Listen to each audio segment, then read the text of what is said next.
prazer estar aqui com vocês de novo hoje. E hoje eu vim aqui para conversar um pouquinho sobre a minha produção. Tenho recebido aqui algumas perguntas sobre por que eu resolvi pesquisar bebês, por que comecei a pensar nas cartografias e fiquei muito feliz de poder conversar sobre isso com vocês hoje. Então essa conversa começa com uma pergunta feita pela Ariane, que é estudante de pedagogia da PUC aqui de Campinas. E ela me pergunta: como surgiu a ideia de usar a cartografia como método de pesquisa com bebês?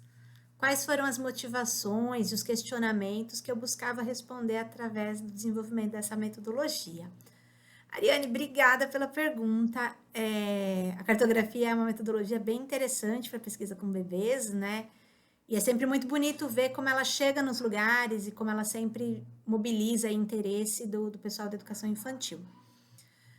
E dizer que a gente, nessa vida profissional e acadêmica, a gente nunca está sozinha, né?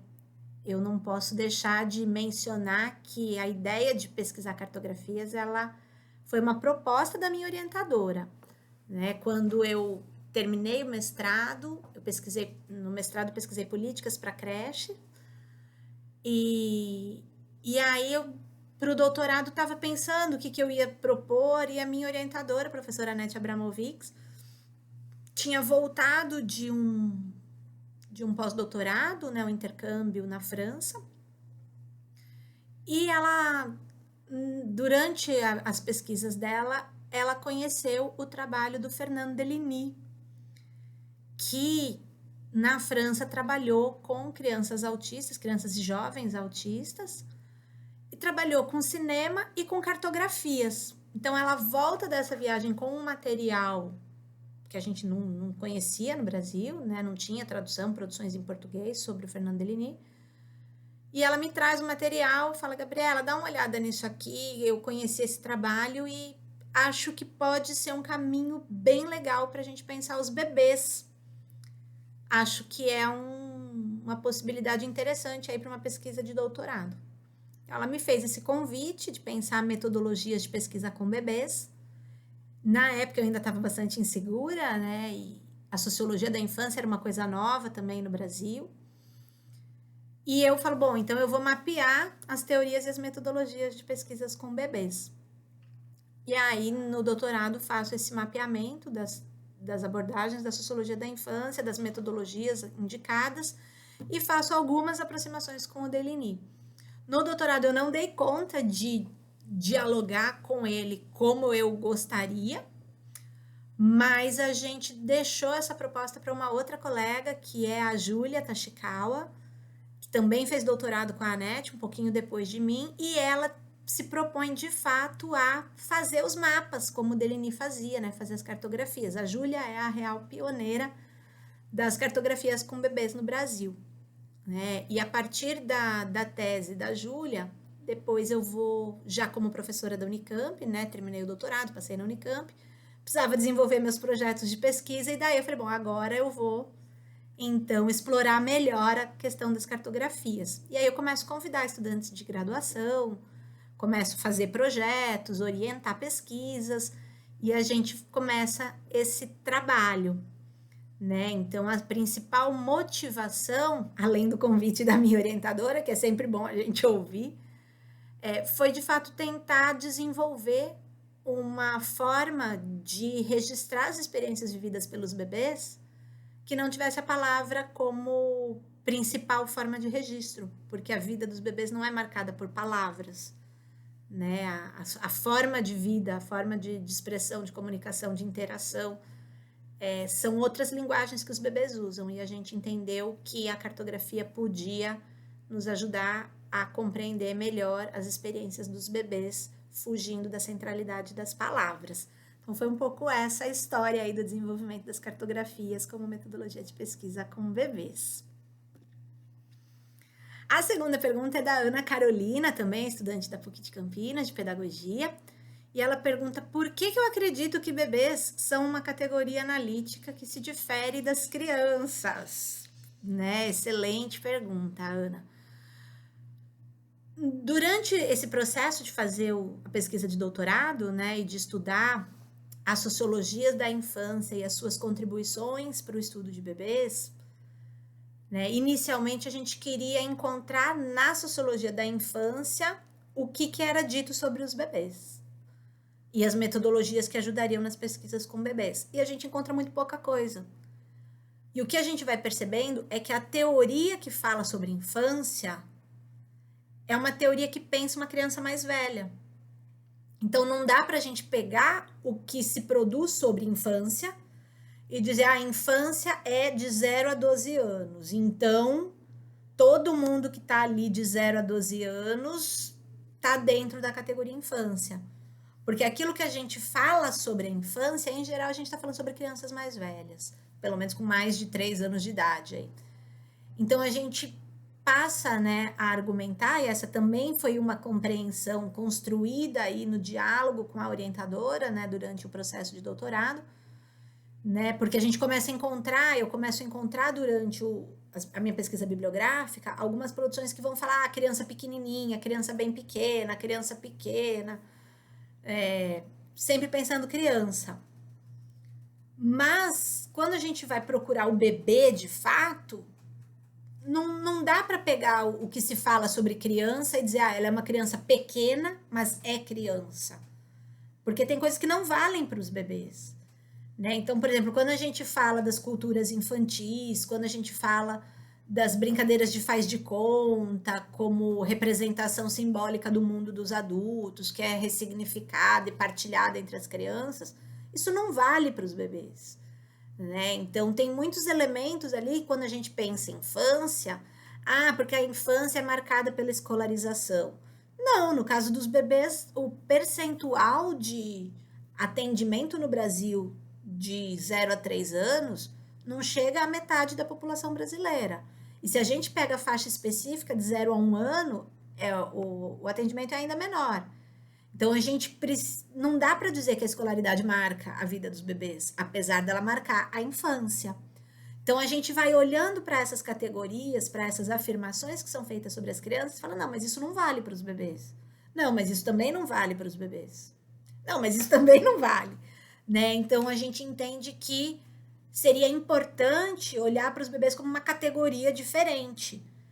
E se aquilo que a gente pensa sobre as crianças não vale para falar dos bebês, então a gente precisa construir uma ciência dos bebês, né? Que é o que eu tenho proposto como os estudos de bebês. E outros autores, né? Tem um texto da Regine Sirotá, que ela vai falar da bebologia, tem outros, né?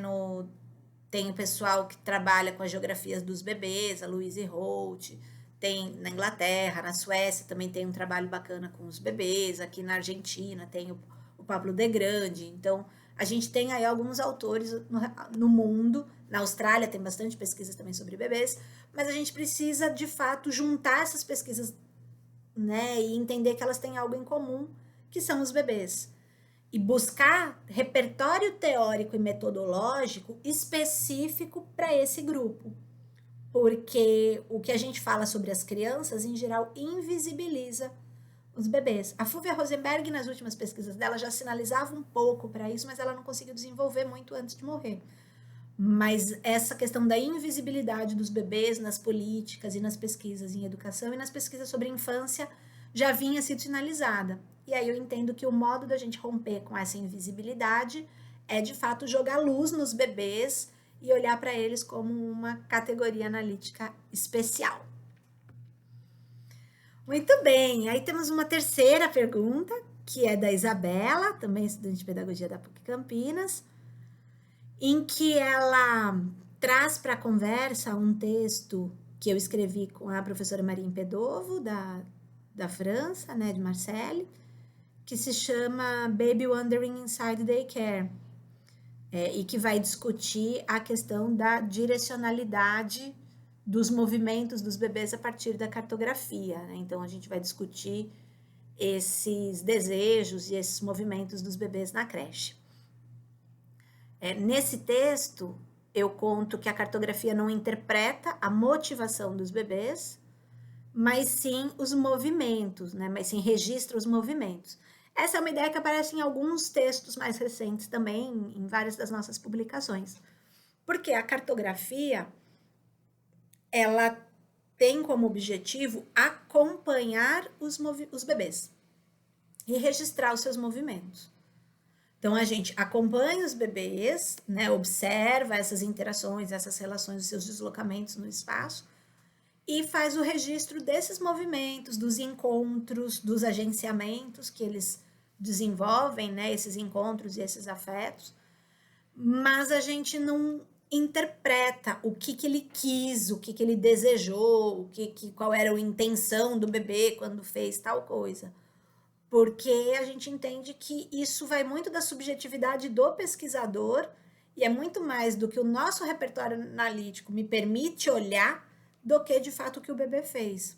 Então, a gente costuma fazer esse movimento de olhar os movimentos, os encontros, e discutir esses movimentos e as interações, mas sem discutir a intenção, porque discutir a intenção de um bebê é algo realmente que seria bem difícil de ser feito.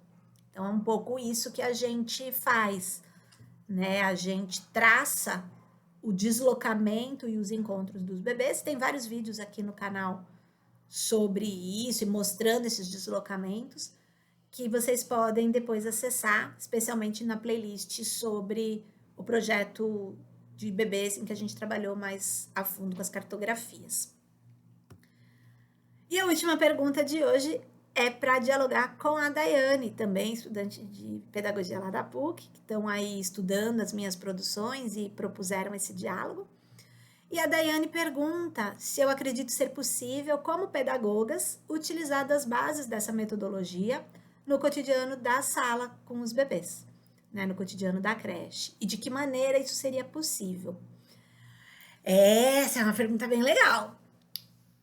Quando a gente está atuando como pedagogas, como docentes ou como monitoras e auxiliares em creches, em turmas de bebês, a gente tem um conjunto de demandas, né, bem grandes e um conjunto grande de bebês que a gente precisa dar conta desse coletivo, desse monte de bebês aí, dessa multidão de bebês, para dialogar com outro texto meu e da Anete.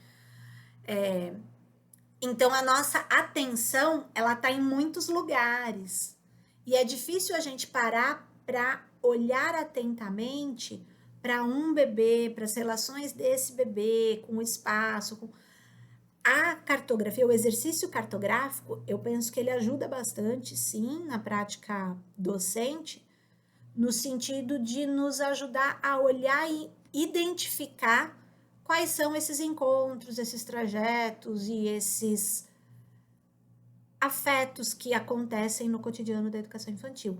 Mas, efetivamente, eu penso que, como docentes, você parar para fazer o registro, o desenho dos movimentos de cada cena do dia é algo bastante trabalhoso, cansativo e que teria poucos resultados. Eu penso que o trabalho com a cartografia, ele é um repertório bastante útil para pesquisadores, para pesquisadoras e pesquisadores que vão ali olhar para um tema específico e que buscam registrar um acontecimento, né, um conjunto de trajetos ali e de encontros importantes para fazer uma discussão sobre um tema específico. Óbvio que as professoras também podem se valer desse repertório, né, dessa estratégia, mas eu penso que é para alguma cena, para alguma situação que chamou muito a atenção e que você queira fazer esse registro visual para poder partilhar e pensar sobre esse assunto, sobre essa cena com outras pessoas.